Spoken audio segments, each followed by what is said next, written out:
All right, let's talk about hindquarters. I've already cleaned this up a little bit. This is a hindquarter from an antelope, so deer are going to be a little bit bigger, elk are going to be even bigger, moose are going to be super big. You'll see there are still little bits of hair here and there. Just take those off as you find them. The whole point is to get muscles off of this, and I'll go ahead and identify what the muscle groups are good for as you move along. Presume that you took this quarter off using like a gutless method, so there isn't a pelvis or anything else attached. See this black surface? So this came out of hanging in a cooler in a game bag. So trim all of that later on, but right now it's just all about muscle groups and getting those off. So they all have sort of dividing lines here, and just start by catching those lines, using your fingers to sort of help pry away the connective tissue, guide your cuts. Try not to cut through any major muscle groups here or even nick into them, because the idea is just to separate them. Each one of the muscle groups is good for different things culinarily.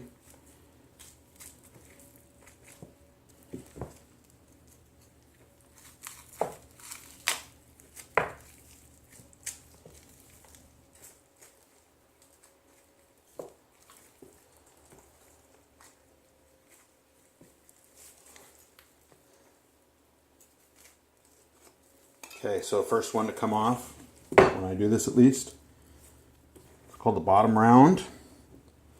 And this can actually be further divided. Sorry, cut a couple of pieces off there. So follow the muscle group here. Way more obvious when you're doing something big like an elk, but this little cylinder here is called an eye round. It's really lean. It's really tough. It's excellent for jerky. So if you partially freeze it, slice it super thin, you get these little jerky discs. Otherwise, you could braise it, grind it, turn it into stew meat. This big chunk here is called a bottom round. You're basically looking at the same thing. Super lean, one big muscle mass, really good for jerky. A lot of the time it ends up sort of partially in the stew pile and partially in the jerky pile. Flip the quarter over and continue just separating. Separate at the muscles and chase it all the way down to the bone. I'm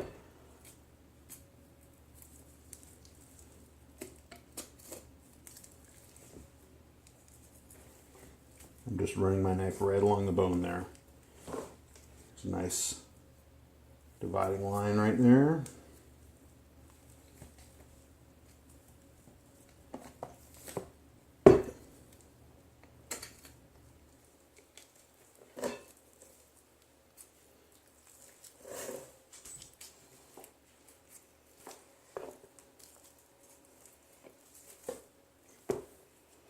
Obviously, this is going to be a lot more difficult with a really big animal, but all the cuts are basically the same.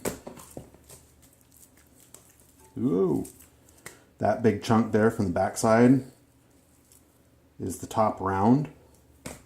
Top round is really good for stir fry or for kind of tougher steaks. You can slice it thick, grill it, keep it rare, and put like a chimichurri sauce over something. Really delicious. There's a cap up here on the end. Again, just follow the muscle lines.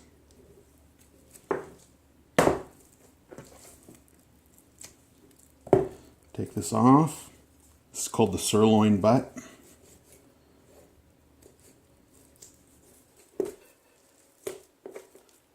Fine stir fry meat, pretty tender. So off a bigger animal, you could also cut steaks off of that. This lower leg section here, super tough, with lots of connective tissue. I usually take this off as all one piece. So if you're following along by muscle groups, the piece that I'm cutting off right here is the heel. And the part that I'm going to ring right here is called the shank. You can keep keep that meat right on the bone for the shank. Cut it off, braise it if you want. Or in my house, what usually happens, we take it all off the bone and turn it into stew meat because we eat a lot of game stew in these parts. That's shank and heel, and the dividing line is right there. So again, on something like an elk or a deer, it's going to be a lot bigger. And what's remaining up here on the bone is the top sirloin. Cut right down into the bone and just bring it right off.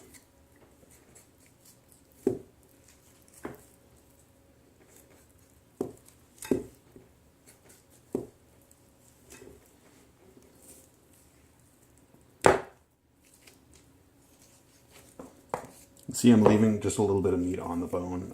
That doesn't really bother me all that much because I'm going to end up roasting these bones, and I'll pick off little bits of meat, but also make a big batch of stock.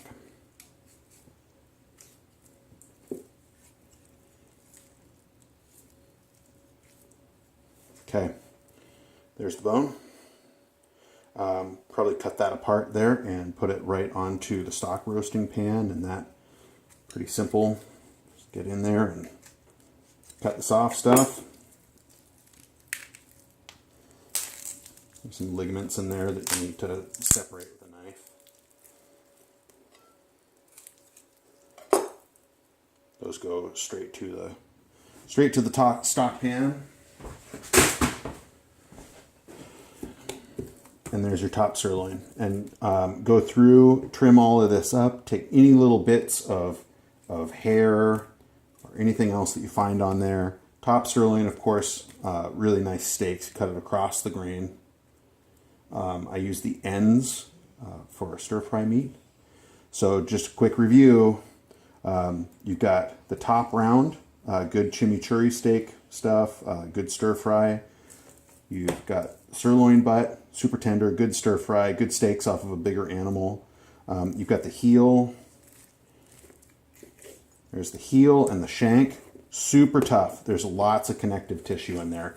That is stew meat or grinding meat. Top sirloin, eye round, excellent for jerky, super lean. And bottom round, also super lean, good for jerky. You can do kind of a London broil thing out of that too if you want. So there you go. That's how to break down the hind quarter on a game animal. It's pretty much the same no matter how big you get. Good luck out there.